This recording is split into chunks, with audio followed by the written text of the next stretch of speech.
Bonjour les enfants, j'espère que vous êtes prêts à travailler. J'ai plein de choses à vous raconter aujourd'hui. Nous allons travailler en grandeur et mesure sur les unités de mesure de longueur. Oh non, je crois que je me suis trompée en achetant mon tissu. Il me manque un peu moins d'1 mètre. Comment vais-je faire? Mais dis maîtresse, c'est quoi les mètres? Je vais tout expliquer.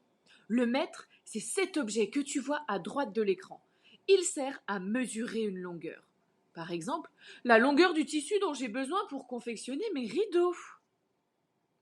Mais attention, le mètre, c'est avant tout une unité de longueur. Et c'est l'unité de longueur principale. Il en existe d'autres, plus grandes que le mètre. C'est le cas, par exemple, du décamètre, qui est 10 fois plus grand que le mètre, de l'hectomètre, qui est 100 fois plus grand que le mètre, et du kilomètre, qui est 1000 fois plus grand que le mètre.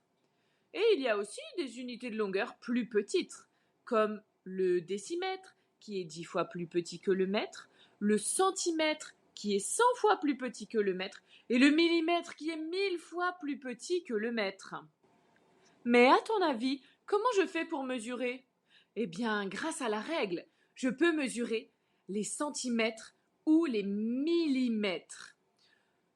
Dans 1 centimètre, il y a 10 millimètres. Pour savoir cela, on compte les petits traits de la droite graduée.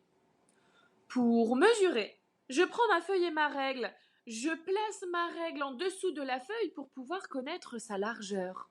Et je compte le nombre de centimètres. Ici, je peux dire que la largeur de ma feuille est de 4 centimètres. Faisons la même chose pour la longueur. Je change de place ma règle et je la place le long de ma feuille. Je peux voir que ma feuille mesure 6 centimètres de longueur. Super! Maintenant que tu sais tout ça sur les unités de longueur, je vais t'apprendre comment les convertir. Pour convertir des longueurs, tu vas avoir besoin d'un tableau de conversion. Prenons un exemple. Tu souhaites convertir 600 centimètres en mètres. Comment vas-tu t'y prendre? Tu vas placer 600 centimètres en partant du zéro dans la colonne des centimètres. Puis, tu vas regarder la colonne des mètres. Quel est le nombre que tu as dans la colonne des mètres? 6. Tu peux donc dire que 600 centimètres est égal à 6 mètres. Prenons un autre exemple. Tu veux cette fois-ci convertir 4 kilomètres en centimètres. Comment vas-tu faire? Eh bien, tu vas placer 4 dans la colonne des kilomètres. Et puis, tu vas ajouter des zéros jusqu'à la colonne des centimètres. Et ensuite, tu vas tout simplement regarder combien est-ce que tu as de centimètres. Ici, tu en as effectivement 400 000. Maintenant, à toi de jouer. J'ai besoin de savoir combien de centimètres de tissu je dois aller acheter pour pouvoir terminer mes rideaux. Selon mon très précieux mètre, il me manque 1,25 mètres. Mais combien cela fait-il en centimètres? Plaçons 1,25 dans le tableau de conversion. On place le chiffre 1 dans la colonne des mètres.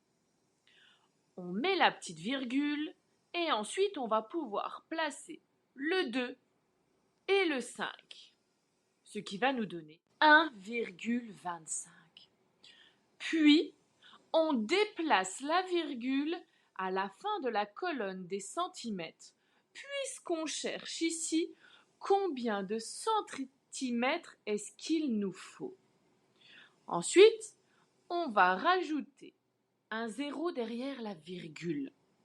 Mais on sait tous très bien que 125,0, c'est exactement la même chose que 125.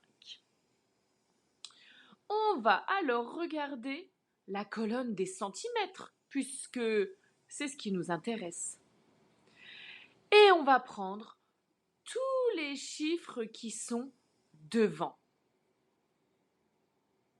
Regardons, si on prend tous les chiffres devant la colonne des centimètres, on obtient 125 centimètres. On peut donc dire que 1,25 mètres est égal à 125 centimètres. Waouh! Mais c'est super! Maintenant, je sais que je vais devoir aller acheter 125 centimètres de tissu pour terminer mes rideaux. Merci beaucoup de ton aide très précieuse. Si tu as des questions, n'oublie pas de les noter sur ton cahier de brouillon. Tu pourras me les poser lorsque tu seras en classe. Bye bye et à bientôt pour découvrir une nouvelle notion.